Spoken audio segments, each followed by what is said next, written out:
the Austin Airport Advisory Commission last year, the first thing that I said is, how reliable are these instruments at discriminating between various things, such as bombs versus other types of chemicals that might show up as bombs or something like that?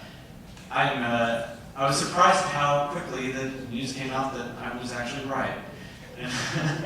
This just goes to show that when you use these types of methods, I have a lot of experience doing, using light to detect things. I do a lot of spectroscopic work in my research, and you have to be very, very careful that you know exactly what you're actually looking at.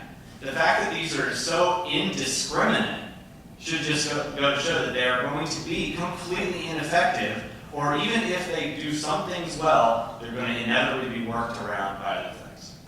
All right. Dr. Laura. Can I call you Dr. Laura? Absolutely. I'm just outraged that not only does the scientific data, like this paper that we talked about, this paper in 2006 said that the millimeter wave scanners are not very accurate. And that was in 2006. We're 5 years later and we've purchased them. This is an absolute outrage. Our federal government is bankrupt and we are borrowing money so we can buy equipment to fill somebody's pocket so we can be ineffective in Austin, Texas. This is the most outrageous thing I can imagine. All right. It's a crime.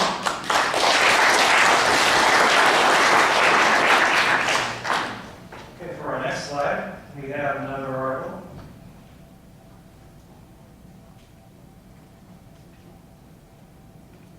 And this article discusses that the number of false positives that we heard in the last video we watched are up to 70%.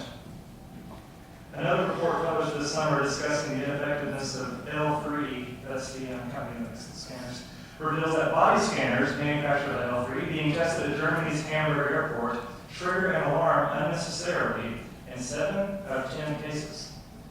The report said that the machines were confused by several layers of clothing, boots, zip fasteners, and even pleats. While in 10% of the cases, the passenger's posture set them up. I better stand up straighter.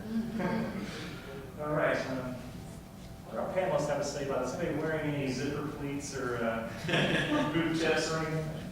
I have buttons. Okay. You know, the one thing about these scanners, they are very good at mapping your body, okay?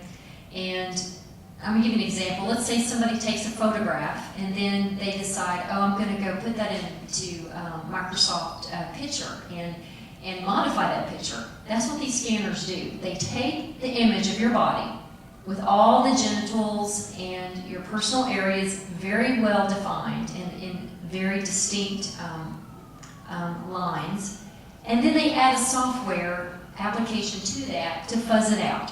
But that data is still on that equipment, so do not let anybody tell you or convince you that your naked body is not stored in that tool, because it is. All they've done is add something on top of it, and they've stored that data in the background. So that's one thing that they're not very effective at distinguishing these explosives, but they're very effective at taking pictures of your body. Okay. Very good. Well, let's watch TV again. This time it's about a testimony about the extensive failure rate of the machines.